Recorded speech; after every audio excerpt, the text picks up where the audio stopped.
once you get a taste for being able to create something, which we all did on that team, like we created something, it didn't exist the day before, and then 2 years later we had like 20 million users already. And so when you get that taste, it's impossible for you to believe that it was a one-off fluke. You're just like, man, if we can do this, think of the other stuff we can do. All software on Earth is built on top of open source. There's not one piece of software running on any of our consumer devices that isn't built on top of open source. Open source meaning that it was built and available to everybody. And so all of our economies, all of our sectors, all the trillions of dollars of businesses are built on top of public goods. On today's episode, serial entrepreneur and co-founder of Humanity, Michael Geer. Michael, thank you so much for joining me today. Mm-hmm. I want to give my audience a little bit of a brief intro about you, so they have the context of who is the amazing guest today. Mm-hmm. So you're a co-founder of Humanity, an app that's helping people increase their lifespan by tracking their biological age. Also, you're a founding member of Badoo, one of the first and biggest online dating platforms in the world. And you served as a COO for AnchorFree, which is one of the largest and most innovative VPN companies. Yep. I'm keeping it very short. Yep. But what's fascinating to me is that all of that started with this very realistic and humble dream of becoming an astronaut. Yeah, exactly. So please zap me back in time and into the world of young Michael. Sure. I think, I was always kind of surrounded by, loving people. Like, I had one of those privileged kind of upbringings where like, people were, we moved a bit, like we moved from New York down to Florida, we moved schools a bit, but always had very supportive parents. And I think the other thing that I was constantly exposed to was, and I think having that kind of support and stability is so helpful. I think strife from time to time is good. It's almost like longevity, like short-term strife, great. Long-term strife has a kind of deadening effect, I think. And the other thing, I was just always had this kind of narrative from many people in my family where like it was okay to be a little bit outside of the system. It was okay to rebel a little bit. My grandfather, really, the expression is jumped off the boat, no, he really jumped off the boat into New York Harbor. Literally. But his sincerity of intention was what allowed him to stay in the country. Like he even got like turned in by his neighbor at some point. They were giving like $50 for turning in your illegal neighbors in New York at the time. And he gets pulled into the immigration office, and they start, berating might be a strong word, but like, what do you think? You can be here illegally, all this stuff, what do you want? He's like, I want to live here. I want to be, a US citizen. And they're like, fine. No way. And you talk about like, sliding doors or whatever the expression is, like that could have gone where, Michael Geer doesn't exist if they had, kicked him back to Ireland. That's crazy. Right? And with that one stamp? One stamp, he was legal. It was a quick process back then. Wow. He spent, the next next few decades helping cousins come over that wanted to come over, obviously brought, my grandma, his wife, over. My mom was the first one born in New York City. So started that whole, the O'Sullivans in the US. And then, later it was actually funny. I went back and I'm living here and working here in London with an Irish passport. So I'm not sure what I think my grandfather would be, quite okay with it, but it's kind of funny. Like he struggled so much to get over to the US and then. Full circle. Yeah. But I think all those things are so great because they basically, I think have put the foundation of who I am. Like I am very sensitive to things about immigration and, giving people the right to self-determine and just treat people like humans and try not to get into policy discussions, try to get into more human discussions. And I think that's been the guiding lights. When I joined that consumer VPN, it was, I just think people should all have access to information. Let's just keep it very basic. Let's make sure that governments do not have the right to take away that right, kind of thing. Give that power to people, where it's give them the option to do what they want as long as they're not hurting other people. And that's kind of flowed through. And I think when we came to, what do we want to do in health? And I can go into like more of a backstory on that, but it was basically like we need to give people the superpower. We need to empower people to actually be able to protect themselves from disease. And that's been the basis of why we created, humanity. So. Hi everyone! Today's episode is sponsored by Momo Kombucha, my favorite non-alcoholic drink, together with water. I've now been drinking Momo Kombucha for around 6 months, and I really love their product because they're healthy, they're delicious, they keep coming out with these new flavors and limited editions, watermelon that I tried recently that I was obsessed with. So if you want to try Momo Kombucha and you haven't yet, feel free to use the discount code ISTHISIT15 to get a 15% discount off your first order. So in everything you do, I sense a strong desire to help people, help the humanity. So where did that come from? I think it's innate. I think it's in all of us, actually.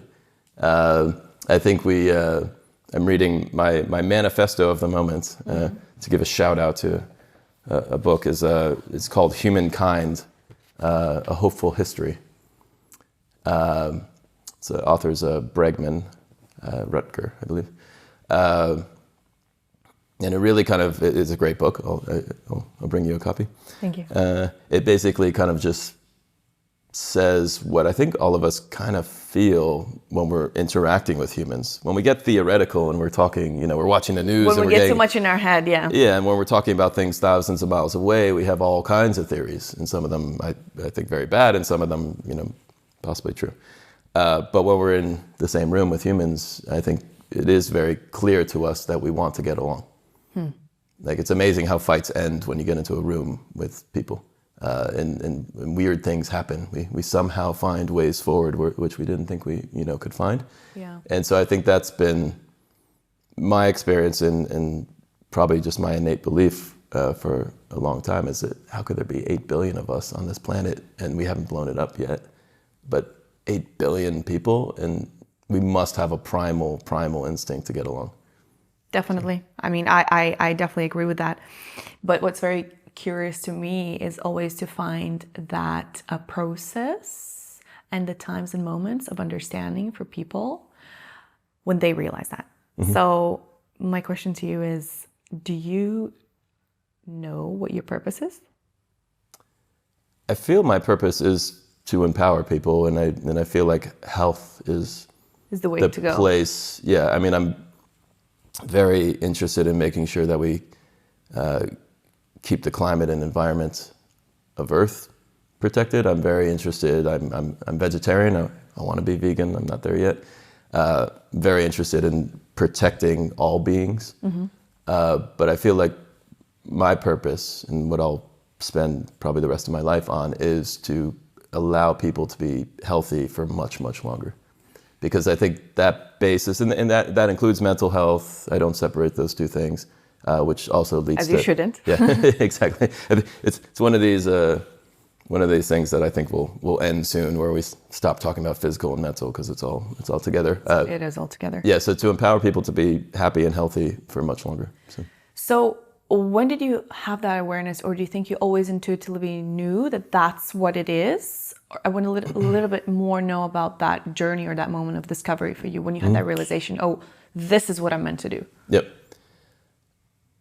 I think the early of it was wanting to be an astronaut was just my representation. 5-year-old keeps that to 17-year-olds. It starts to get weirder and weirder as a 17-year-old still believes they can be an astronaut. But actually these days, I guess it's not as weird. You can buy a ticket. But it was that I want to somehow do something that brings the human race forward. It's great to be a doctor. It's great to be, these very noble professions, but keeping the status quo wasn't as interesting to me. Maintenance versus progress. Yeah, exactly.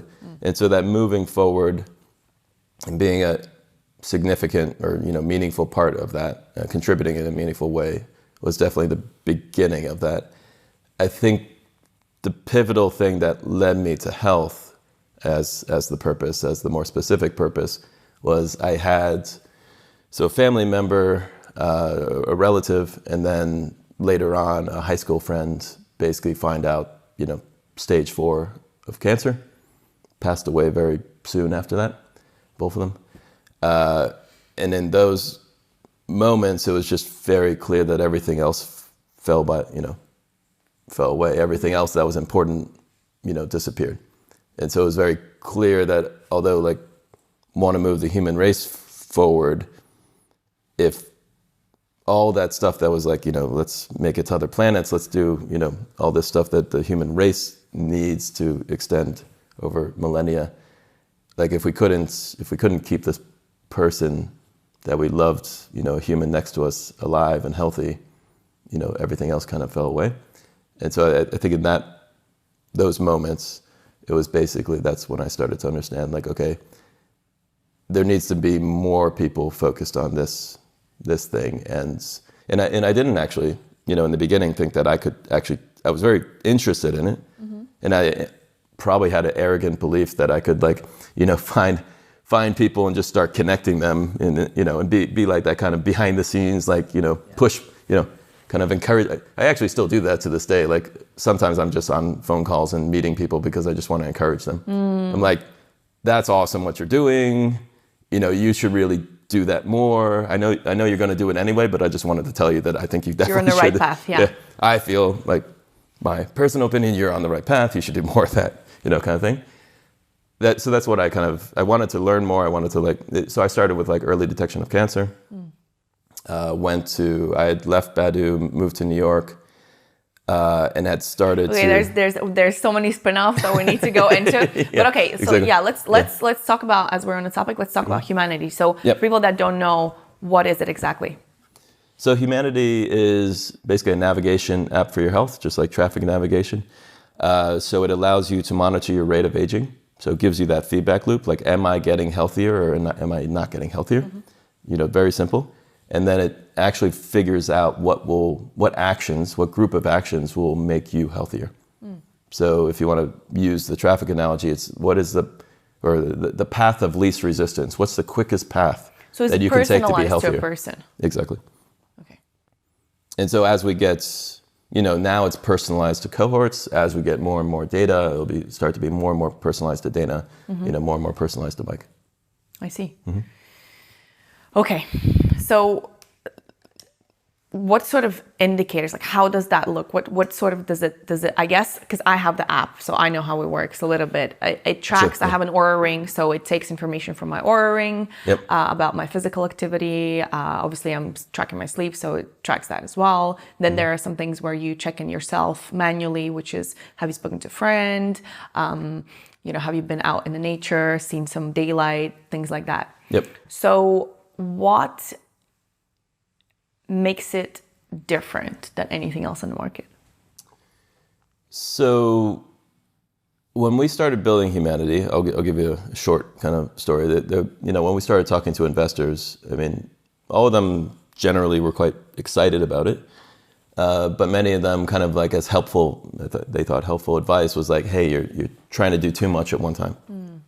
I actually had to Google this expression. I didn't know it before that time, but you're trying to boil the ocean.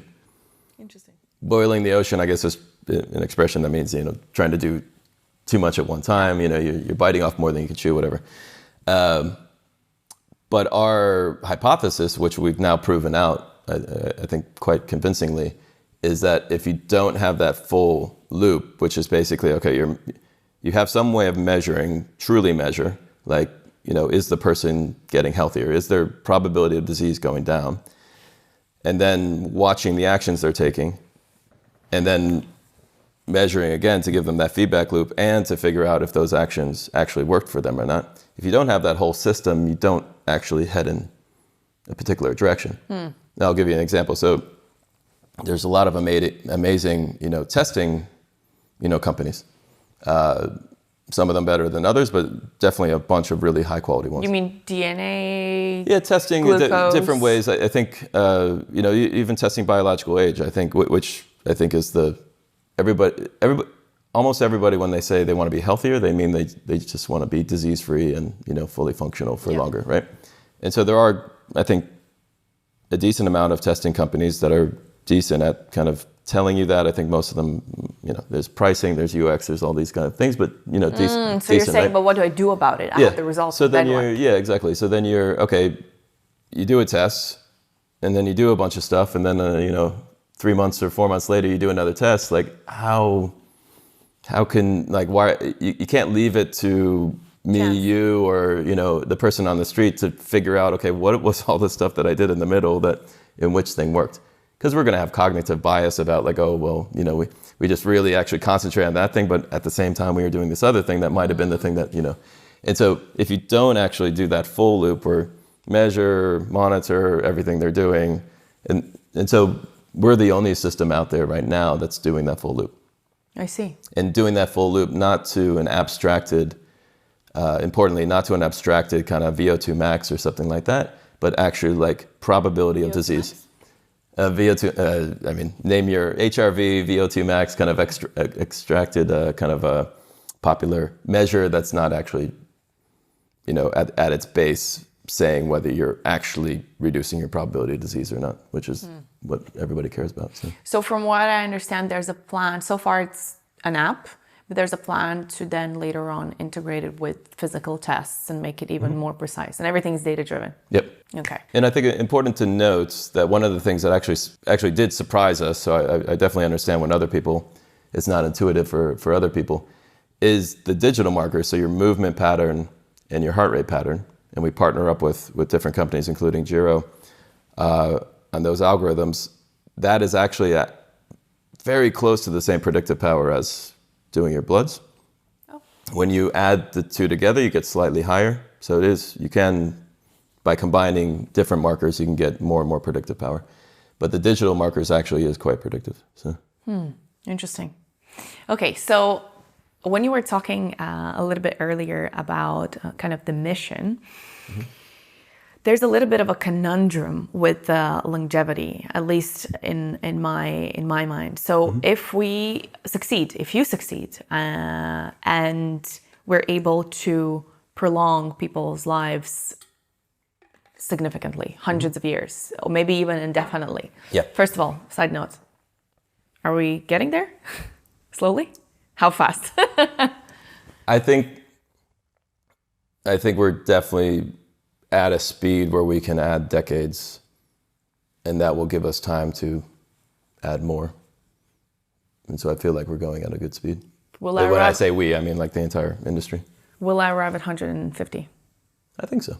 Excellent. I hope you're not just telling me that because I want to hear it. Watch out for buses, but yeah. Facts. Okay, so to finish the question.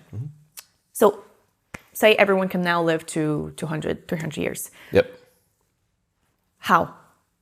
Is that only accessible to the ultra rich? Will that create an even huger, bigger divide and even new modern era of slavery / Ready Player One, complete zombie land of people that just live in boxes and have actually zero autonomy because they just live in meta? Yep.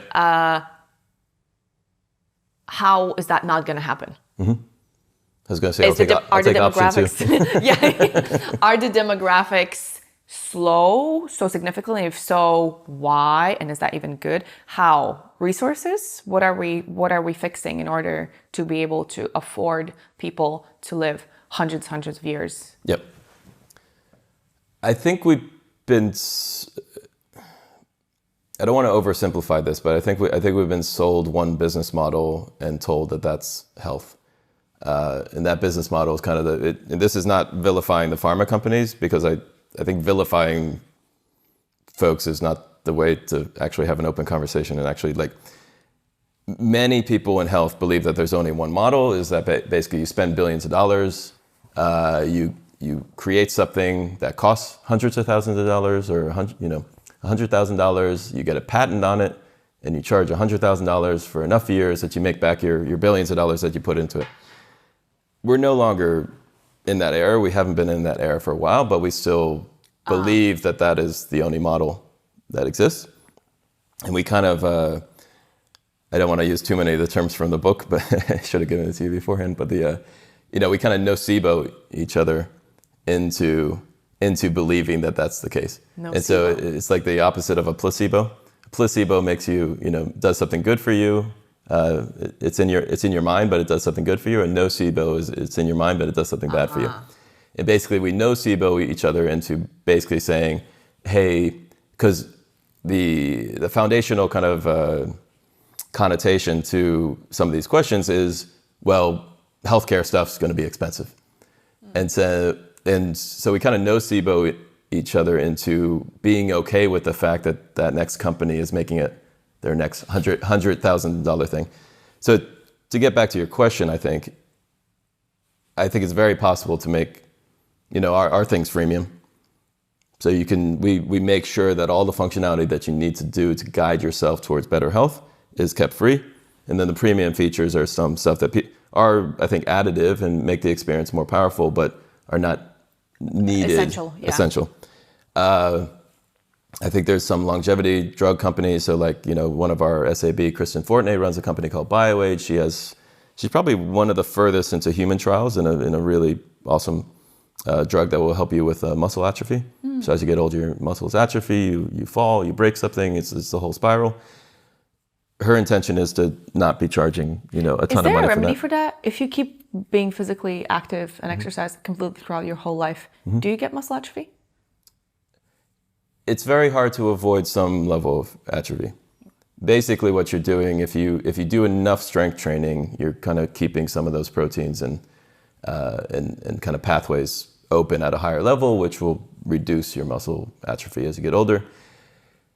There are times where it's impossible to avoid, though.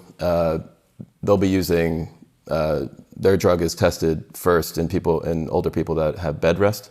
So basically, they're in a hospital and they can't move, and so there will be moments where it's necessary to take drugs like that. But it's an example of a company that's not going to be charging thousands and thousands of dollars for their drug, right? And so I think it's incumbent upon us to not nocebo each other and actually set the social norm at a level, because the actual production value and research and development needed for these things does not necessitate, because everybody's going to need it because the volume's there, right? It doesn't necessitate charging $100,000 for it. And so we just basically need to keep each other to that, code. 100% hear you, but I guess my question was more about, I believe that the medical solutions to longevity could be more accessible than I would think, or a lot of people would think. But the real question is about the resources. Yep. There's still now full countries that are, mostly on the verge of famine. So my question is more about, if we live longer and developed world consumes so much energy, so much electricity, creating so much pollution with the consumerism. Yep. That part of it. So if our lifespan triples or quadruples, yep, how can the planet sustain it with continuous, I would hope, still reproduction of new humans being born? Yep. That is my question. I think I don't have the answer to what will happen in the long term. I think birth rate will definitely drop. I mean, it already has dropped dramatically in countries that have a certain GDP, certain middle class. So I think the birth rate will drop. Basically, all the charts show, even if you add in this assumption that people are going to live a lot longer, is we will plateau. And the hope is that it will be a plateau and not kind of a crash in some areas, which would also be detrimental. So overpopulation doesn't seem to be mathematically possible, even if you start doubling people's lives. So that's one part, but that doesn't answer the question of I think distribution is probably at the heart of our problems, because it's not a resource problem. We have tons of resources. Agreed. It's the uneven distribution of them that is definitely, I very much agree, is something that needs to be continually tackled better. Can that be solved if people that are at the helm of the distribution are interested in keeping it that way? Yeah, I mean, I don't want to get too political, but I think on a probably not political, but more kind of like I'm definitely a believer in decentralization. I'm definitely a believer in that we don't need to be giving so much power, and kind of we don't need to be giving so much power to centralized entities that are not necessarily knowledgeable of what the needs of the particular community that we live in are. Yeah. I don't think we any longer really need that. I think, we'll transition to more and more decentralized. I think as we decentralize, one of the superpowers that actually gets maximized is human connection works really well when we actually can be in the same room together. Yeah. Or the same, community hall together, right? And I think as you decentralize, it's easier for us to make sure that we don't that we don't dehumanize people, that we don't make anti-human decisions, that we actually care, about this decision will lead to this happening to this family, Yeah. So. Speaking of human connection, you co-founded Humanity together with Pete. Mm-hmm. So my question to you is, why and how did you decide that you Why want is to Pete do not business? here? Well, we should definitely get Pete on. Yeah. But yeah, how did you decide that you want to work with him? Or what made you decide that he would be a good person to do business with? Yeah, one of my favorite, very truthful things to say when we kind of give the backstory of Humanity is that when I started to have the general idea for Humanity, I didn't have a short list of people I wanted to do it with. I had a one-person list, and that was Pete. Really? And so a lot of serendipitous stuff happened. So we were building Badoo. We started that in Moscow, moved over to London in the course of that. We will go way back and past because there's like whole boxes to be unpacked. Yeah. And so me and Andre and the Badoo team, me and Pete were kind of the two people in the London tech scene at the time that were doing highly viral, direct-to-consumer businesses. It actually wasn't that common at the time. And so he was doing a social network called Wayne, Where Are You Now? And I was doing Badoo. And so I think different people in the community was like, oh, you should talk to Pete or you should talk to Mike, And so we finally had a coffee. And it was one of those things like, I can't remember almost anything that happened in those years specifically. It's just like working. But we remember specifically the table and the place that we had that coffee at. Mm-hmm. Every once in a while when we have a meeting and we're passing by, we'll stop and have a coffee in the same table. Wow. And this was 2008. And so we met then, we kind of gained like a respect for each other and then, just became friends. I jumped on for a few months when I left Badoo and we worked together at Wayne. So he was my boss. That's a good way to test somebody. Yeah, well, it was excellent way. Yeah, it was actually really serendipitous because a lot of times if you put two really good, leaders or operators together, people know this in sports, like it doesn't always add up. Yeah. But we found out that we were actually extremely complementary to each other. Like in a very, very kind of like it was meant to be kind of way.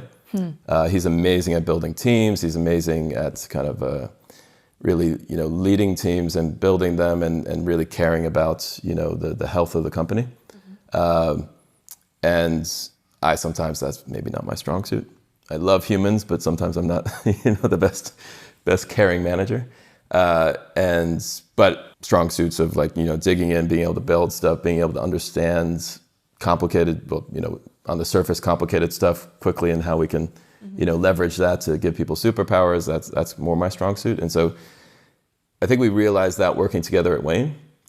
And so when I started, not to give a long story, but when I started kind of having the idea for Humanity, I knew that I needed Pete to really help me, bring it to reality and actually bring it to the world.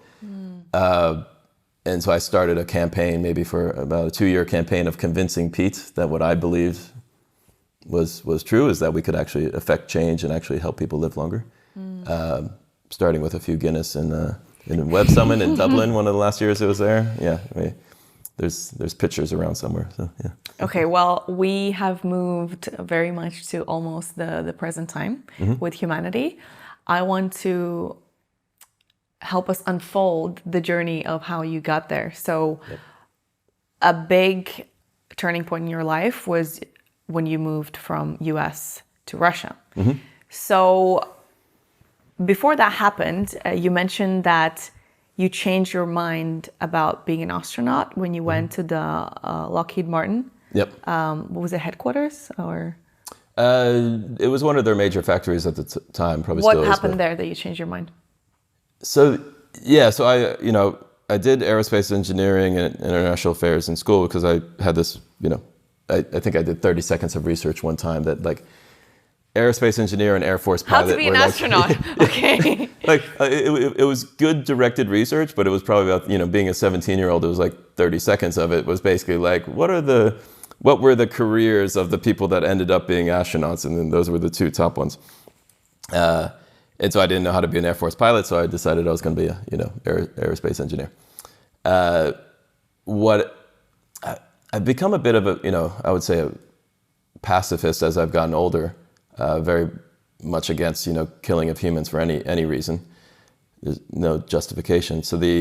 But at the time, I'm a 20-year-old kid. I didn't have those kind of deep thoughts probably, or not as much. And so basically if you're an aerospace engineer at Georgia Tech, one of the main, employers after school is Lockheed Martin. It's the biggest defense contractor. They make the most weapons on Earth. And so I went to a visit, and seemingly quite cool. It was like, the 40-year-old, now basically the age I am now, the guy was basically giving us a tour. He was one of the top, aerospace engineers at Lockheed Martin, at least in that factory. And so he was like, okay, they were making, I believe, the F-22 at the time.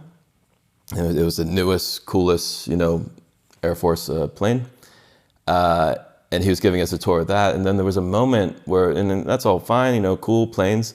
There was a moment where then he points up to the rafters and he's like, and we got the missiles too. And you look up and there's like missiles in the rafters. But there was there was a disconnect between his happiness and his excitement and like where the missiles that missile would end up, right? And we all know that the intent for a missile to end up and, only, blow up a something in someone, thing is not what happens. There is, always collateral damage. It was that moment where there's something kind of just, all these things I think we all experience is like something just doesn't sit right with us, I think is the expression, right? It's not that you have oh my God, I can't believe he pointed up to the rafters and was excited about the missiles, but it's like something that didn't sit right about him being so, the smile and the happiness and it didn't go together. And so I think from that moment, really, from that tour on that particular day, I just kind of quickly lost interest in following that path because I was very, I might have been confident, but I also knew that, it was like 1% of 1% of aerospace engineers made it to NASA. And NASA was like the only real employer back then of, actually doing space stuff. And so I think that coupled with, and I've gone back and psychoanalyzed this a little bit, but at the time, again, wasn't thinking in these terms. I watched like The Hunt for Red October, great movie, Sean Connery. Watched that movie probably one too many times and kind of like, I was obsessed really with this idea of the other, and the other was very strongly, so, your group and then there's the other. And so the other very strongly in those days, in many of the movies, but just in real life was for people in the US was the Soviet Union and then Russia, right? Interesting. That was, but the other meaning the antagonist or? Yeah. You could say antagonist or and most of the time the other is shown as an antagonist. Yeah. Okay, I see. Yeah. And so you saw that as antagonist and you're like, okay, let me go to the antagonist, figure out what it's about. But The Hunt for Red October and, anybody that has kids or loves Disney movies, because most Disney movies I won't actually let my kid watch because it's like someone fighting, good versus evil and kill all the, it's like, I get there's a strong female character, but like they're killing each other. That's a whole different topic as well. It's like, Okay, let me know your guess. I love Disney parks, but I feel I think a lot of content companies completely miss the mark, especially when they're trying to make stuff for kids, and it's not really, Yes. I think, teaching the right lessons. But I was going to say Moana is a great example of another where there's the other, but then you find out that actually the other and the antagonist and protagonist meet, and they actually find out that they're actually very similar, and they come together in some way. Yeah. And I just, to this day, if you want to know which movie I'm going to love, you can predict it very well by, if that's the storyline, I'm going to love it. So it wasn't that it was like a war movie and they were fighting each other and I want to go see the antagonist. It was more like, oh, I kind of want to see like how this plays out. Sean Connery seems pretty cool. Obviously not actually from Lithuania. questionable pronunciation of words, but yeah. So I went over I was like, I just want to go see Moscow, right? And so one of my best friends in high school, Larissa, she's I think she was born in the U.S., but her parents were born in Ukraine, and so she was going to go on a study abroad that was going to go from University of Florida to Moscow, and I was like, oh no, I'll go with you on that. She ended up, I think, meeting some cute guy and like not going, and I was like, I'm still going by myself. You went, yeah, and just loved it. So did you go with the thought of, okay, I'm going to be working here, I'm moving here? No, I think at that point just a visiting. I think I was just like, I just want to go see the place. I think I had very little thought process. Like people ask me, did you go see like Star City? I was like, no, I didn't. I got off the plane and I never even like thought about the space program when I was over there. I just like went and just wanted to see. So how did you go from that moment to starting Badoo together with Andre and just living there and calling that home? How long were you in Russia for? So that first trip, I was there for like 8 weeks. That was in 2001. Then I came home and then I did a bunch of stuff and then went back in 2003. And I was there for 4 years that time. And so, yeah, it was kind of as anybody that's moved to a very foreign place to where they were born, it's all relative. They'll kind of know what I'm talking about. It's like, it's kind of like you're on the 6-month plan repetitively. You're like, I'll stay for 6 months. Let's see how it is. And then I'll decide. And then you're like, as you near the end of the 6 months, you're like, I'll stay for another 6 months, right? And it's a roller coaster. Being so far from what you know I'd be lying if I said it wasn't. Like it was a roller coaster. But I think that's with anybody that moves far away from home. What made you stay? I think, I was in my 20s. It was exciting. It was free. Like it was like the mobility between everybody was just so quick. What do you mean by that? Like it was, some of the places that you can quickly move from kind of one, kind of a novice level in an industry to being kind of like the top person. Like, and then there's other places where like it's very hard to, move from one level to the next. And everything was changing. So, they had made it through, that entire area, including all the CIS. They had made it through this kind of 90s, like, I mean, you know it probably better than I. And it was now in a more calm, stable-ish, time, but it still had the quickness of change that was quite exciting for, a person in their 20s. Okay, so you said that you met Andre, and then you had this idea, and then Badoo was born, right? So I have one question though. It's more details there, but sure. No, I'm very curious about it because for example, on your LinkedIn, it says that you were on the founding team. So from that story, are you a co-founder? And is there any little founding drama that I should be knowing about? I like these questions. At a certain point, I was legally told that I should say founding team. I intuitively understood. But I think it'd be more honest to say, because now I've been a founder of things, I think, so I was there before Badoo existed. I was there while we created Badoo. I was there. So founding team doesn't capture it. Founding team is usually in our space reserved for the first hires. I was never hired into anything because it didn't exist. Okay. So I was there as we created So you it came together, you met, Yeah. you brainstormed, you came up with this idea. Yeah, I mean, and to give a bit more detail, I think so I was hired by Andre for a project that he was running in the Russian-speaking markets called Mamba. And so it was I would say it was similar to Badoo in the sense that it wasn't kind of like find your next wife or husband.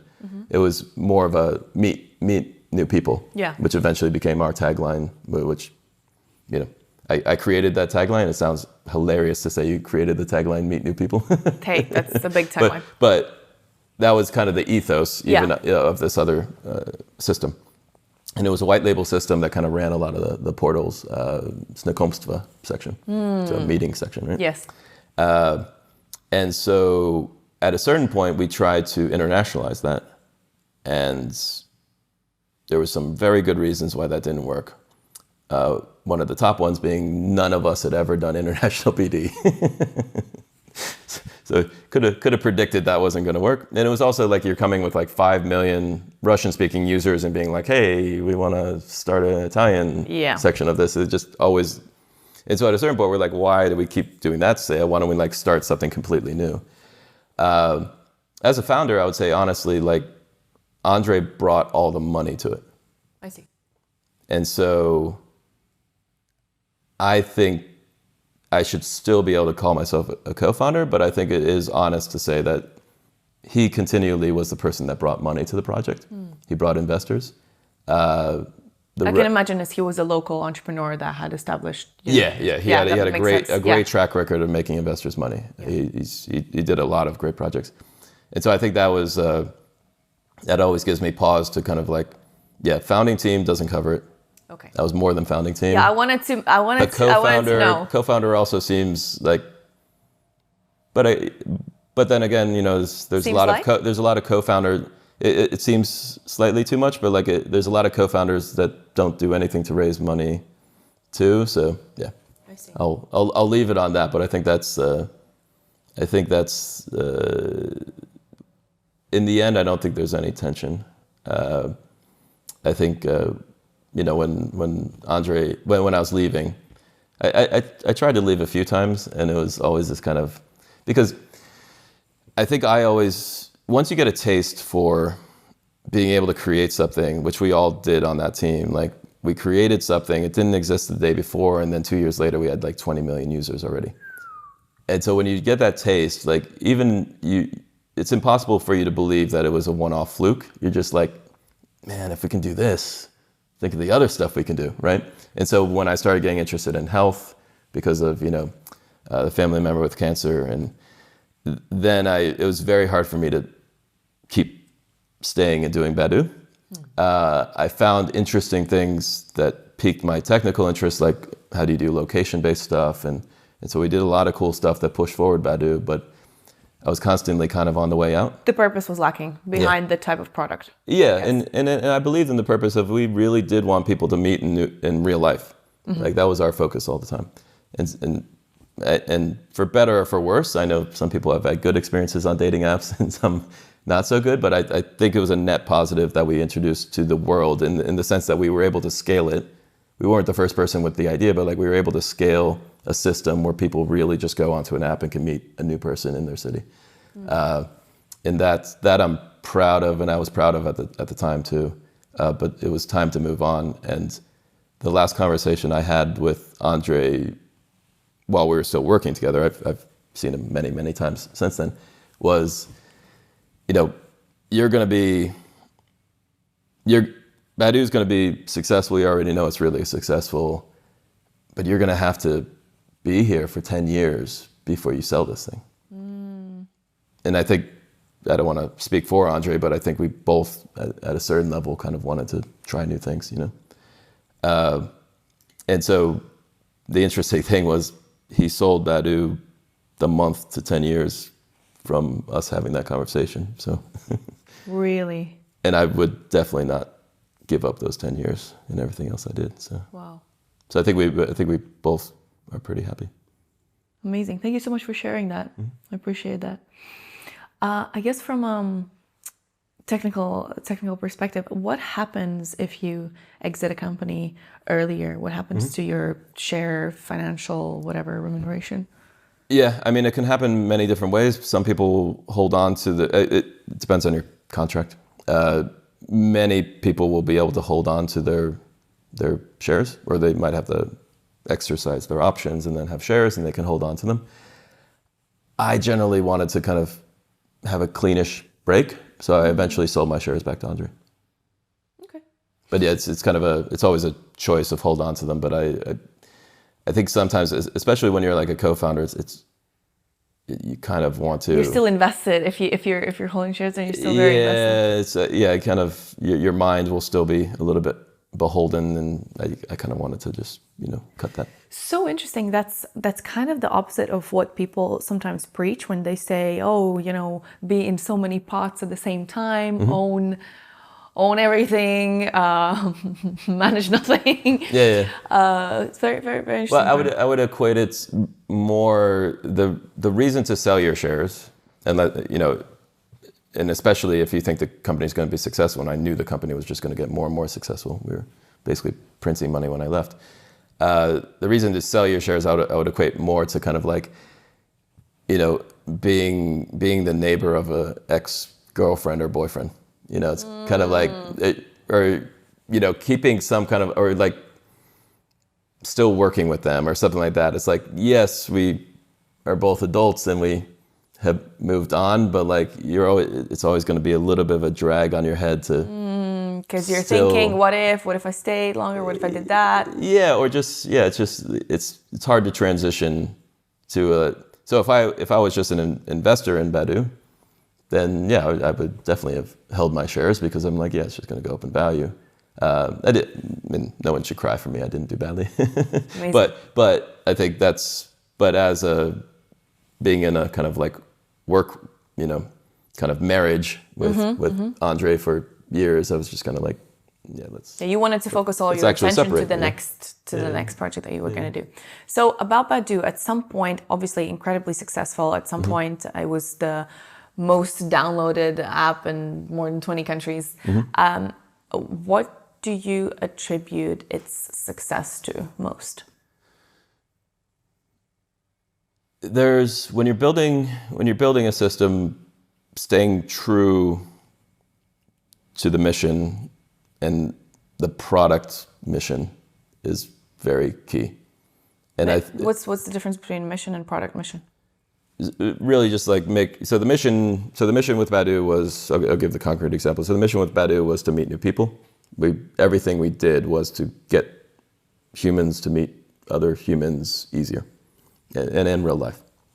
And so there's many times during that kind of product journey where there was a lot of cool stuff that we could build, and we would start to build it, but then we realized it wasn't actually maybe aligned with people meeting in real life. All types of social stuff. This will date us, but like we were like creating like tagging photos at the same time that like Facebook was creating tagging photos. Like kind of like it was back in those days. And then we're like, but this isn't tagging photos is not leading people to meet for coffee or meet for a date. It's like not. And so we continually would kind of realize sooner than later that, okay, well, actually that function shouldn't be there. Like we need to get back on the track here. I think the other thing that was, with any of these things, you never get it right all the time, but we were just obsessed. Like we were obsessed with the detail. We were obsessed with, we lost all fear of creating new things because we did it so many times, because a lot of the stuff didn't exist, right? Like, it wasn't, we were putting our own servers into, we were propping up whole, server companies that are large to this day, like Terramark. Like we were just like flying over to Miami to put, because when South America started, taking off for Badoo, we'd have to like put a bunch of servers because there's a good connection out of Miami there. And so we were just consistently going super deep on stuff, and sometimes maybe too deep, but like I think we more times than not got it right. Payments, we were just obsessive about it. I was flying to Italy to like have dinner with the guy who ran like Telecom Italia so that he trusted me, so that we could run, subscription on premium SMS. Like super non-sexy stuff did make a difference. And that's the kind of, I think that's the kind of determination, but also I think belief. So we believed that each of these things was possible, so we were willing to like fly to Italy to have that meeting. We were walking into like mobile aggregators and being like, hey, you have a great business going in South America, but I think it'd be great if we could do, again, say like subscription. And they'd be like, we can't do subscription. The mobile operators say no. We're like, we'll fly down. Let's go in together. Let's see what they say. Back to kind of like giving like pep talks and like convincing people like, no, you guys have a great thing here. You have a great relationship with them. You just need an example like Badoo to walk in with. And they'd be like, okay, yeah, whatever. We want your business. So we would go and do stuff like that. And I think that was very different than definitely many of the startups that were in the London tech scene. And I think very different than a lot of startups.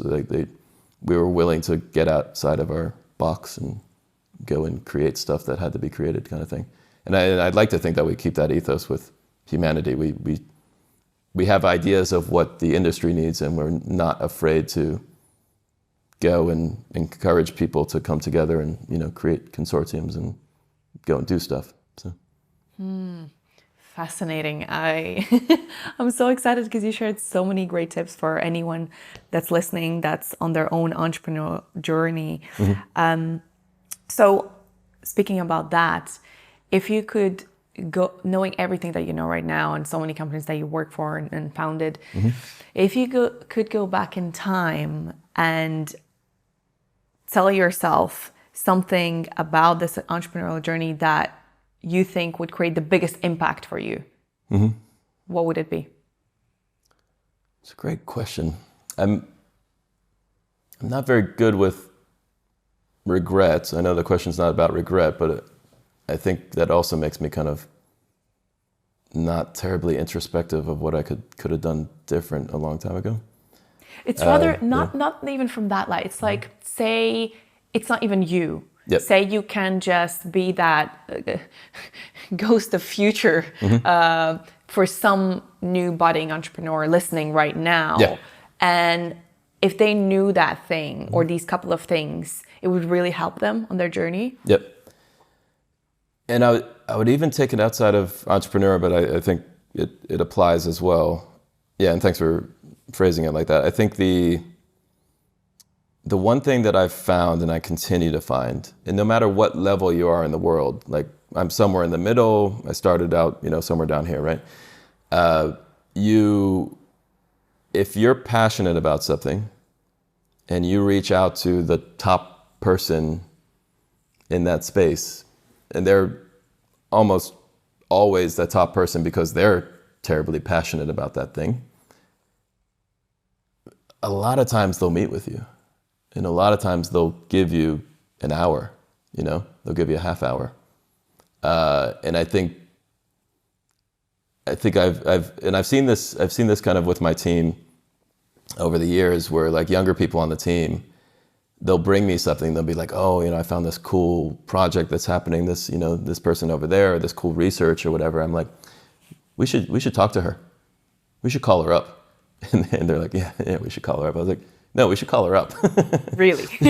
We should, she's doing amazing stuff. We need to talk to her. We should send her an email right now, kind of thing, right? Or we should find a number for her, right? And I think that has led to very, very great things. And I think once you do it a few times, you just have you know that it's possible.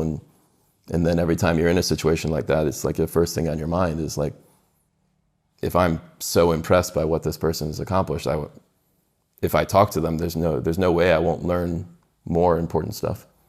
And so I think a lot of times we too much kind of see the people leading a space as like out there and ethereal and kind of like unreachable. Yeah. And I haven't found that ever actually to be true. So amazing. That is a great advice. I'll be taking notes. I hope everyone else is as well. So okay, so we've gone through the Badoo journey. Now, next thing that you did that was really big was this AnchorFree VPN company. First of all, for people listening that have no idea what VPN is, what is it? So VPN, it's been a while since I've explained what a VPN is. Trying to think of technical or basically a VPN. So when you're on your device, whether it be your phone or your laptop, when you're reaching out to a website or something on that device, you're basically crossing the open internet. So basically anybody in between, say your internet service provider, or even like the Wi-Fi, whoever's running the Wi-Fi at the coffee shop, and then the internet service provider, and then a couple other people in the middle can actually see that traffic in some way. If it's HTTPS, they can't see certain packets, but they can still see some metadata. So you're kind of crossing an open space to get to the server where the website is hosted and then back. A VPN basically lives on your device. It basically protects, puts a wrapper around all the information coming on and off of your device, brings it directly to the VPN server, and then from there it can do a lot of cool stuff to basically obfuscate, like not allow people on the open internet to understand what that traffic is, brings it back to the VPN server, then back to you, and kind of does that. The reason to use a VPN is you don't want people on the open internet to be able to kind of know where your traffic is going. The main reason why we built, I didn't start AnchorFree. Two great guys, David and Eugene, started it. A great team, amazing team. I joined up later on. Side note, do you always use VPN? Yeah. Always? Yeah. Years? Yeah. I don't always just use a VPN. Many times I'll just stay on my mobile connection and use a VPN so that I don't even have to use... Oh. Yeah. I mean, a lot of times, So should everyone be using VPN? I think so, yeah. I have a VPN, but I don't use it because it usually makes things slower. Yeah. If you're at home, if you're in a coffee shop, you should definitely use a VPN. Okay. If you're using a common Wi-Fi hotspot, yeah, you should definitely use a VPN. Okay. Home is fine. Public. Yeah, it depends on what you're trying to... So one of the main reasons that I joined AnchorFree was I believed in people's ability to access information around the world and not to be blocked for whatever reason. So in those cases, people would be at home and they wouldn't be able to reach websites because the government had decided that those websites would be blocked. Mm-hmm. And so in those cases, those were the people that really needed to use the VPN to get to just the open internet that me and you enjoy every day. Yeah. And that was the main mission of the company. We grew it to like 900 million users, like just mind-boggling. That's almost a billion. Yeah, exactly. Okay. And we ended up being in all the like Samsung phones. We ended up running the VPN for all the antivirus players, so the McAfee's and the Bitdefenders and the Kaspersky's of the world. And most of our user base, like 650 million, was just direct downloads of our apps. And we had different apps, but Hotspot Shield being the biggest one. Mm. And so that was a fantastic second, step for me, because it was, one, the mission got bigger. Yeah. The impact eventually got bigger, as in like we reached more people. Very serendipitously, it gave me an excuse to actually hang out with Tim Berners-Lee, which is one of the highlights of my life. I would say career, but that's life. So Tim Berners-Lee was the guy who invented the World Wide Web. Still alive and very doing great things to this day. And so, yeah, I got to spend some time going around DC, knocking on doors, fighting for net neutrality. Some very surreal situations, like me, Tim, and Nancy Pelosi in a small room kind of situation. Tell me more. Yeah, I mean, everybody wants to meet Tim. Everybody wants a photo op. But seeing Tim kind of answer this question of like, what do you think the impact of your, Tim in my mind is kind of the height of what you can do impact-wise. You can have different impacts that are large, but he's kind of like, he made sure it got to everybody. It didn't hurt him all. The guy's never gonna, buy his own drink for the rest of his life. He's doing perfectly fine for himself. Beautiful life, right? I should sure hope so. Yeah, but it was like, one of those stories where, you're a genius, you're an artist, you're like Nobel Peace, and then you die of poverty and hunger because you're not recognized. Yeah, exactly. And I think we need to do more in society to avoid these kind of Tesla situation, the Nikolai Tesla kind of situations, like that. Tim's not living that situation. He's living a good life, but also like a continually curious, continually giving, continually trying to push forward things. And so people would, every single senator in congressperson would ask, what do you think the impact of your, invention was? And he was like, and he had to explain this every time. I didn't invent the internet. That was like Vint Cerf and DARPA, but the internet was going to be just basically a great communication tool between a few institutions. Like it wasn't meant for the people. My invention allowed it to actually get to everybody. In his invention and the people that worked on it, right? And so that was such a great example of how it's not just the base technology. Sometimes there needs to be an accelerant kind of added to it. And if your purpose is how are we going to get this to everybody, back to your question about longevity and that sort of things, is there will be World Wide Web type pieces that will allow that to happen, to get health to everybody, to get longevity to everybody. And we need to make sure that is a main part of our plan, right? The one that I won't go deep into because I don't want to get us too much on a tangent is basically, I believe that if we open up the information from health data to everyone, and so there's ways to do that to make the health data more private and to open it up for everybody to run research on it. And I mean everybody with a laptop and an internet connection. I think that is one of those accelerants that will open things up, because a lot of times, a lot of the money spent to make a new breakthrough or make a new health device or health, algorithm is getting the data. And that's why you have so much money spent on getting the data. Clinical trials is an example of spending a ton of money to get data. You're getting data on whether the thing works or not, or whether it's safe. I'm so confused, but who are these companies paying for the data?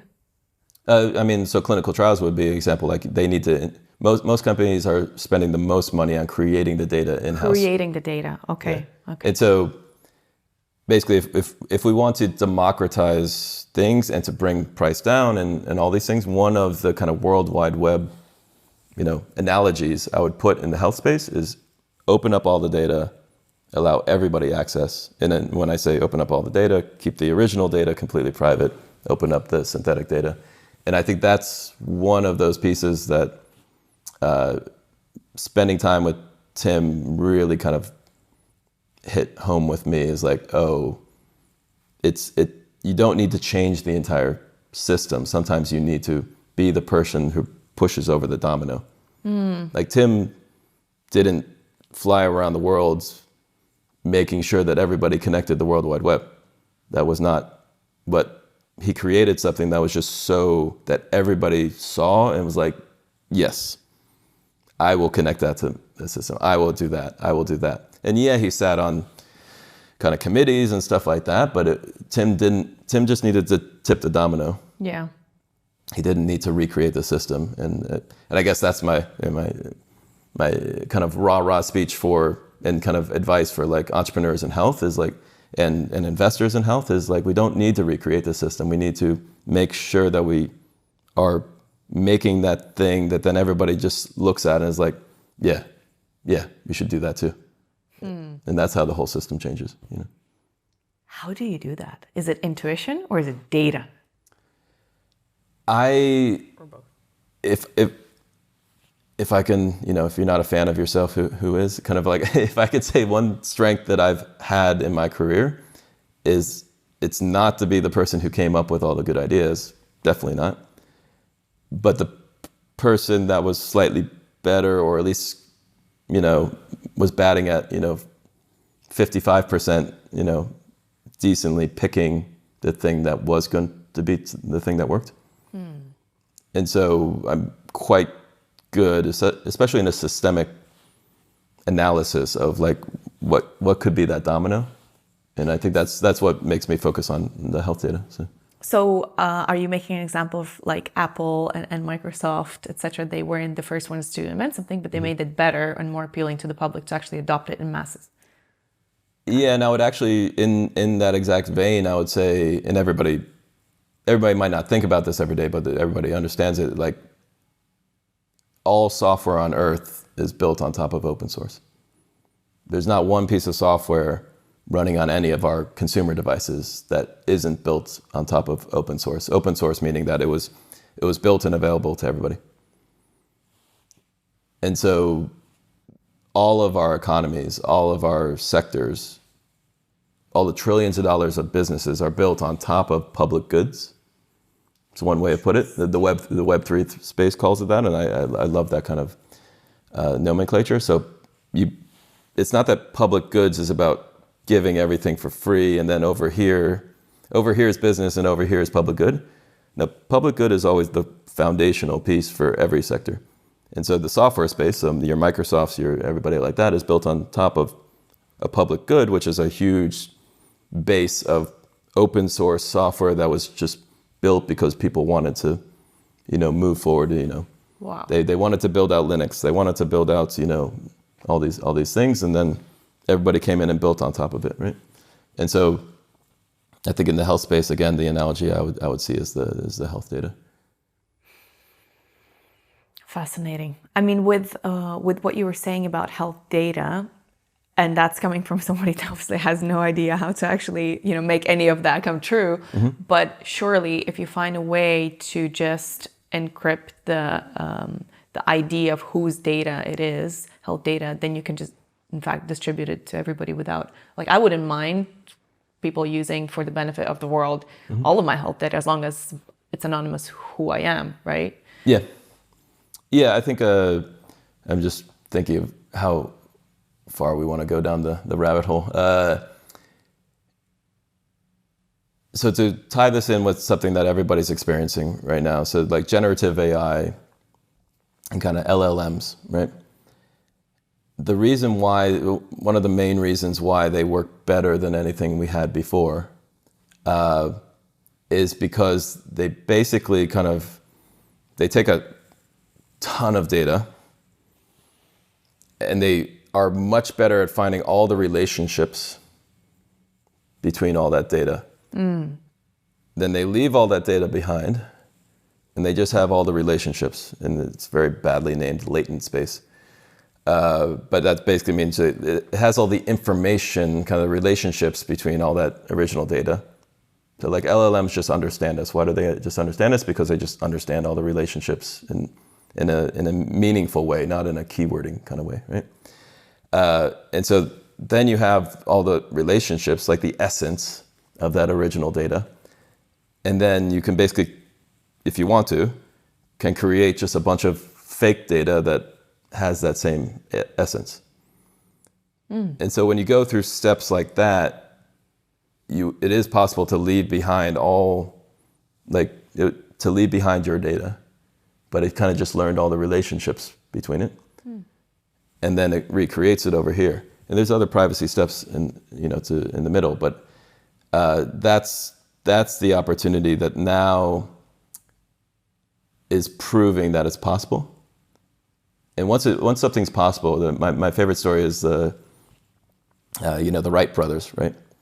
And so like 5 or 6 days before the Wright brothers like had their flights, they're the first ones that had like a sustainable flight and kind of proved to the world that, you know, you could fly, humans could fly a plane, you know. 5 or 6 days before that, there was a New York Times op-ed, and I might get the kind of the timing wrong, but it was like right before it, that said, you know, it'll be 1 million years before man is able to fly. And whatever was going through that person's head who wrote that stupid piece, whatever statement they were trying to make, it was clear that it was an op-ed against the Wright brothers and everything that was happening there. 5 days later, they you know, 1 million years, that did 5 not days, age right? well at all. Yeah, exactly. Yeah, that's a great way of putting it. It was a quickly, badly aging thing. Yeah. But that's not the coolest part, because people can have their opinions and people say, you know, things for a myriad of stupid reasons. 66 years later, 66 years later, we're standing on the moon. So we went hundreds of years where, you know, Leonardo da Vinci and everybody had their drawings and their contraptions and everything. Hundreds of years, fully had the idea of how you would fly, but everybody stood around saying, it's not possible. It's not possible. Very smart people that well-intentioned half the time, probably, were saying, not possible, right? Someone just went out and, you know, not just someone just went out and did it. Tons of people believed, even though a bunch of people thought they were crazy. The Wright brothers finally, you know, take a lot of credit for it, but like finally was able to do it. 66 years later, we're standing on the moon. That's kind of how things always work. It's not step change of like this discovery. It's when humans step back for a second and have some moment where that makes them believe. Then the floodgates open and things happen near immediately. 66 years to get from first flight to the moon is near immediately, kind of, you know, timescale. I mean, everything that we're looking at around us and everything that exists once didn't. Mm-hmm. And so someone by definition did that for the first time. Yeah. So yeah, I guess there should be always an increasing amount of people that just have that belief. Mm-hmm. And are comfortable going into uncharted territories. Yeah. Very scary. Yeah. And I think that's probably one of the better definitions of entrepreneurialism is exactly what you just said. I think that is entrepreneurialism at its best, I think, is when people are willing to weather the storm of disbelief because they truly believe. And I think that was, you know, me and Pete sitting there with humanity, we basically were like, we don't see a reason why you can't kind of, we know this, everybody believes in this feedback loop, you know, it's like scientifically published and everybody, you know, peer reviewed, like you can actually measure a person's probability of disease. The data is public, like everybody, we can do that. We don't see why we can't just continually measure someone's biological age and watch what they're doing, and then over a few 100,000 users, start to figure out exactly what each type of person needs to be doing. Mm. And we also don't see why we can't convince them to change their behavior, because that's all we've ever done. We did a dating app that changed behavior. Mm. People complain about Instagram because it changes behavior too much. Like, we all, again... It's not in the best way. Yeah, we all, again, know that it's possible, just like people knew it was possible to fly that plane. Mm. But people would continually just tell each other it's not possible. We had no scientific reason to believe that it wasn't possible to fly that plane.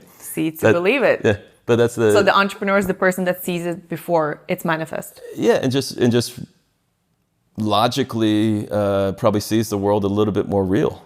Like there's no reason why we couldn't fly that plane. There's no reason why we couldn't create, you know, humanity and actually change people's behavior. And now we've proven that.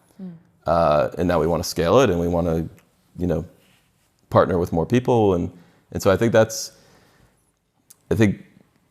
just logically questioning other people's opinion and at the same time questioning your own opinion.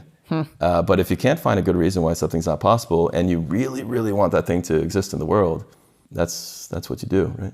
Make it happen. Mm-hmm. If I asked you, what do you think are the personality traits of yours that have yielded you most benefit over the years? It's a tough question. I sometimes feel that some personality traits are double-edged swords. Yes, it's a stick with two ends, for sure. Yeah. You ask my wife, I think it would be, some of the things that I just said were quite good about being an entrepreneur can also be kind of annoying if you have to hang out with that person every single day. I think one that I said the other day that I think is actually quite important for my humanity journey. When I joined AnchorFree and I knew nothing about like TCP/IP and like how the internet works, like how packets of information go around the internet, it probably wasn't that hard for me to ask all the stupid questions because who knows how that stuff works other than the people working in that. But when I got into more of the science and health space, I think that was one thing I just needed to continually tell myself is you got to ask the stupid questions. If you don't know what that person just said to you, like what was the point of even being in the room if you don't just stop them? And I think eventually you realize that like you will end up in a much better place if you ask the stupid questions. Because if you don't understand something, you can't interact with it, and it doesn't help anybody. So true. So I think that's one of the personality traits that I can be maybe slightly abrasive when I really believe in something. Yeah, so I think what we're talking about before, I think, and I would say it maybe in a slightly more negative way, like I can sometimes have an abrasive way of like if I truly believe in something, I'm quite upfront with people about it. But I think it said in the more positive way is like, have confidence in your ideas, but be open to learn from other people too. I think I get that balance generally right. And I think if you combine being not too proud to ask stupid questions, and then because that allows you to get a strong mental framework of how things work, and then you can have stronger opinions and useful opinions. And more convincing also speaking to other people and exactly joining in your mission. Yeah. And I think people want to get a sense of, we, like me, you, all of us don't ever really understand if the person really understands something completely. We're always just trying to get a sense, right? And I think, asking stupid questions and then having a better mental framework then allows me to at least sound like and truly be a person who kind of knows what they're speaking about in the science and health space, right? And there's a huge amount of stuff I don't know, but that operationally allows me to navigate in that space. So I think that's probably one of the personality traits of being slightly arrogant when I need to be, but or just believing in what I believe, but then being perfectly okay to be like, I'm sorry, I didn't really understand what you just meant. Yeah.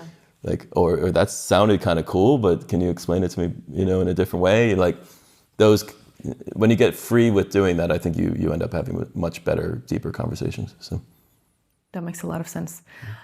I just had another question pop into my mind, which is, how do you deal with your energy, your output, I guess? So, I mean, I've had this with, my coaching clients, myself as well over the years. Sometimes it's not the easiest thing to just make sure that you can continuously produce and continuously perform. So what's your secret?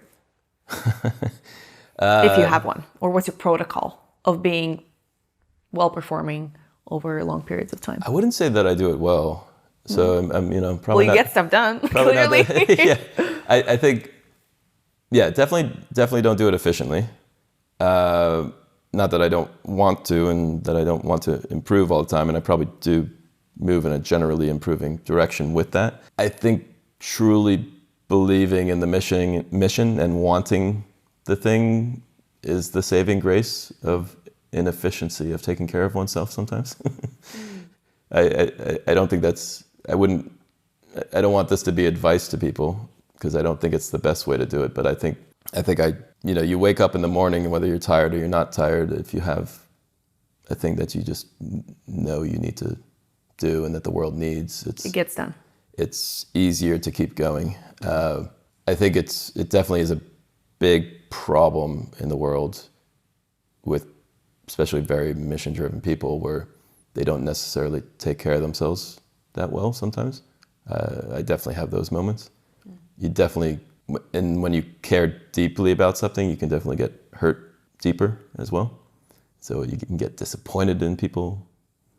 So I think there's definitely those moments that I find with having family and then close friends that you can just spend time with, even if it's just like lying on a couch together and just like, sometimes that's the most healing times. The togetherness. Mm-hmm. Yeah. So. Thank you. Mm-hmm. I want to ask you kind of to encompass a little bit everything that you've shared about your journey in the various countries and various industries. I also noticed that there's kind of a interesting progression that I can resonate with in terms of your purpose evolution. So again, really, I can relate, just that desire to help people. Mm-hmm. And so I really want to ask you a bunch of questions, but I'm not sure if that's the format of. We can definitely go there. We can definitely go there. I'll let you ask me some questions afterwards. So it went from you connecting people, so like it facilitating these relationships, mm-hmm. to then you helping people,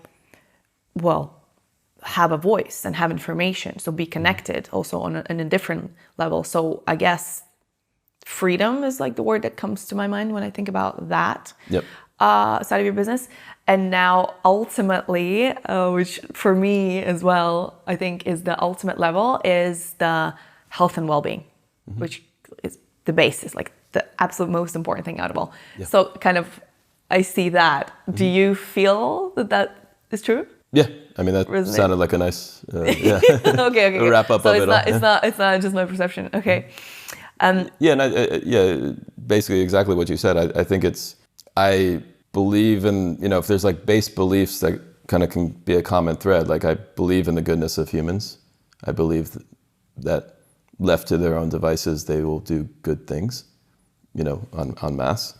They will collaborate. They will do good things together.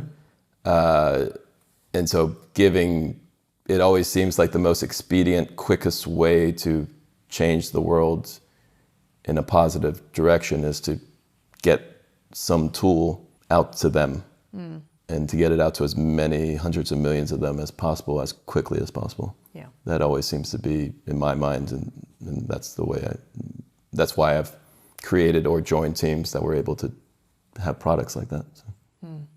So with all the experience that you've had, success that you've had in your own businesses, learning from the companies that were successful that you worked in and for, mm-hmm. and learning from incredible individuals that you've been fortunate to, know and spend time with. I know this is a very broad question, but if there is any pattern that you've elevated, is there a habit or a belief? Curiosity. Yeah.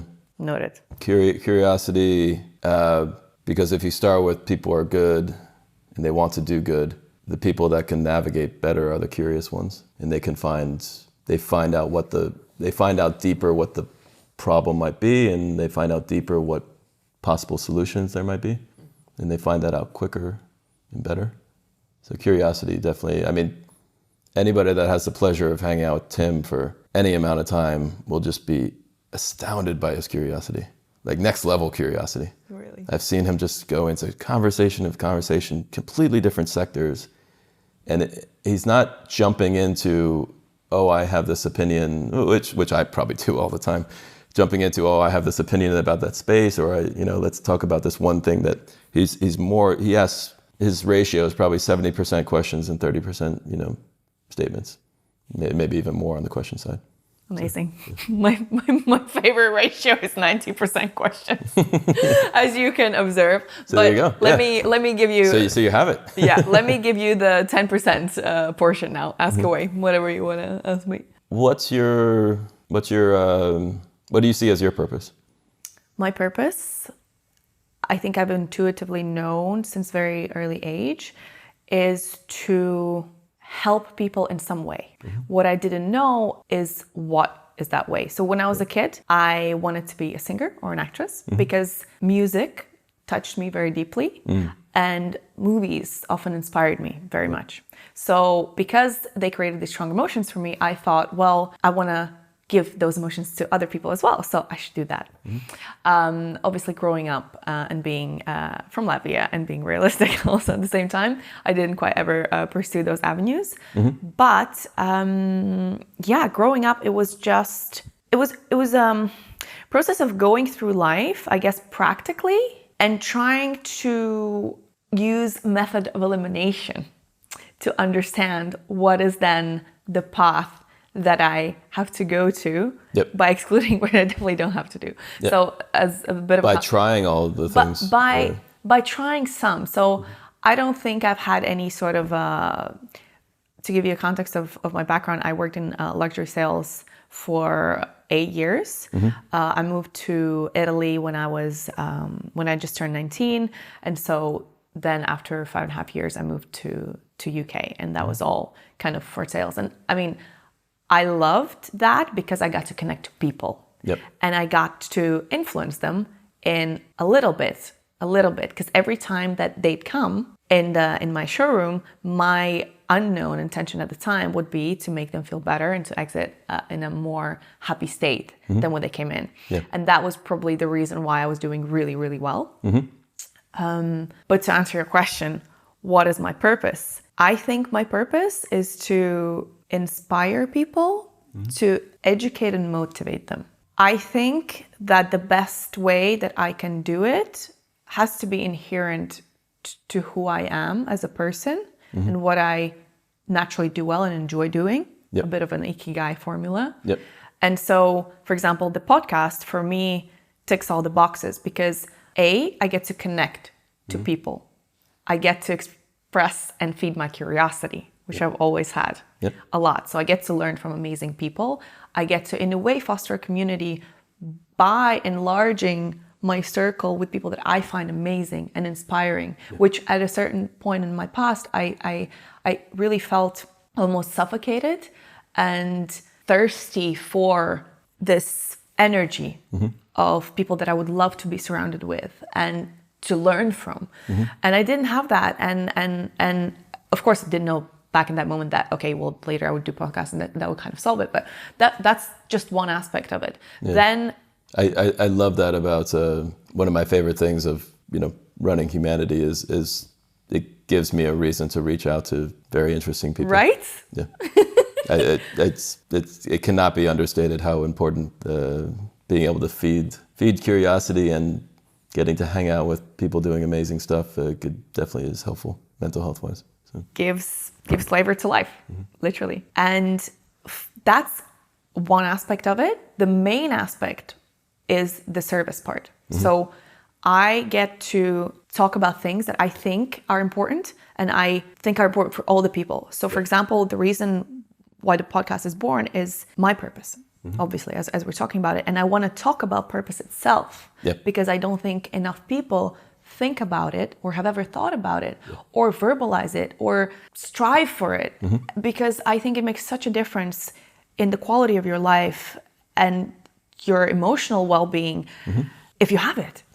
And the quality of your output and what you bring into the world. Absolutely. So it's all connected. So even I remember when I just started, I was so profoundly happy when some people came to me like, because you ask every time in your podcast, what is your purpose to people? They were like, I never thought about it. And I was there and I was thinking, I was like, yes, hallelujah. Mission accomplished. Mission accomplished, exactly. And so if it's only... And then you're just giving a taster set of purposes and it's that they can kind of look at. Yeah, and it's okay that some people say, I don't know. And some people say, that means that to me. And some people say, that means something else to me. And that's also valid. And that's also the reason why I'm interviewing such different people. For some people, it's like, what's the theme? I don't want to interview just athletes, just entrepreneurs, just artists, because how many people are there in the world? How many different talents are there? How many different interests? We're all important and we're all valid. And so by you listening to somebody, if you have a wide array of choice of people, you'll find something that is for you and that resonates with you. And that's...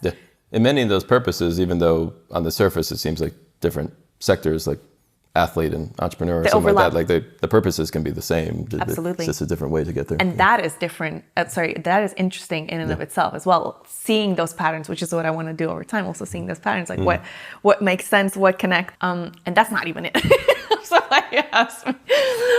So there's the service part, because it just makes, I'm a logical and pragmatic person as well. It just makes so much sense. Like if I'm fortunate enough to have this conversation with you off camera, great for me. What if I could film it and include other people in it? Even if it's one person that listens to it and gets something from it, awesome. Yeah. You know, it's more than just me. Yep. So there's the service part, there's the connection part, there's the curiosity part. And what I found is oftentimes with people that I speak to and interview, they come out nice and light out of that interaction. They're like, that was very therapeutic. You asked me some things I haven't thought about in decades. And so it's even nice for them oftentimes, which makes me even happier. So it's just like, great. Just makes all the sense in the world. That's awesome. Yeah. But that's one thing. Then equally, I thought, you know what?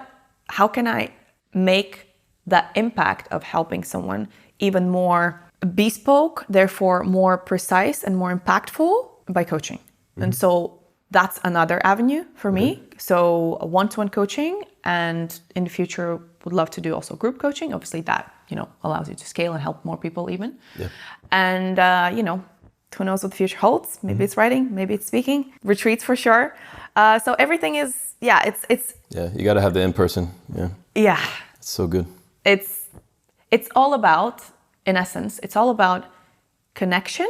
It's all about connection, service. Thank you for sharing. Thank you for asking.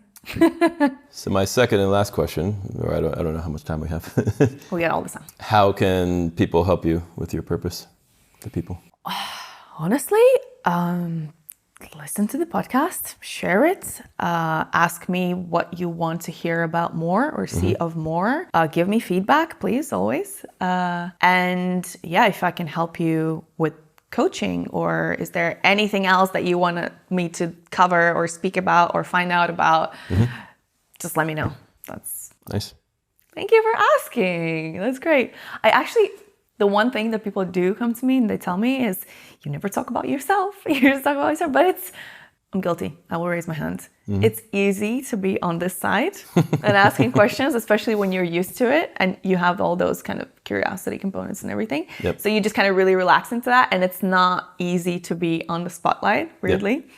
But thanks to amazing guests like yourself, I can share little snippets of what matters. Michael, what have I not asked you that I should have? All the tough questions. I think you've covered so much. I think might have rambled through a few of the answers, but you asked all the questions. I think, maybe to the question of that I asked you is just, what can people watching, if they want to get involved in what the general area that we're working with humanity. So one thing we're doing a crowd raise. So we really believe in decentralization. We would love people to be, owners and, love having all the cool people, but all the curious people with us. I think the other is I am very happy to spend a bunch of my time, or lack thereof, of focused on pushing over some dominoes. And so I think people that are interested in making health data more private, but opening it up to the information from it up to everybody to learn from and to really democratize access to that. Would love to talk to people that want to push over those dominoes with me. And there's already some big names and organizations that are helping, but I think the more of us that are doing it, the faster it will happen. Yeah. So that's about it. But I think you've asked some great questions. Thank you. That makes me very happy. And on topic of happy, we are at our last question, which is, what is your recipe for happiness? Recipe for happiness. Definitely spending time with curious and interesting people. I think yeah, we were lucky enough to spend some time on an ice retreat together. Thanks, Pete. Yeah, exactly. I think that definitely makes me very happy. I like smaller. I'm an introvert generally, so I like spending time with family and a couple friends and kind of, just getting to just hang out and have interesting conversations and just kind of share, human connection. And I think that's what I would love to be doing almost all the time, and moving forward a project and doing that. If I could just like spend the rest of my days in that direction, I think that's definitely it. I think I get up on stage and I go to big events and stuff because I think that helps. But I'm most happy when I'm sitting in a living room with family and friends and having interesting conversations and knowing that we're all kind of pushing the world in a positive place. So. Beautiful. Thank you, Michael. Thank you. Hello, friends. If you enjoyed this episode, please make sure to subscribe and share it with someone. I would love to hear your feedback and suggestions as to what guests you would like to see on the show next. See you next week.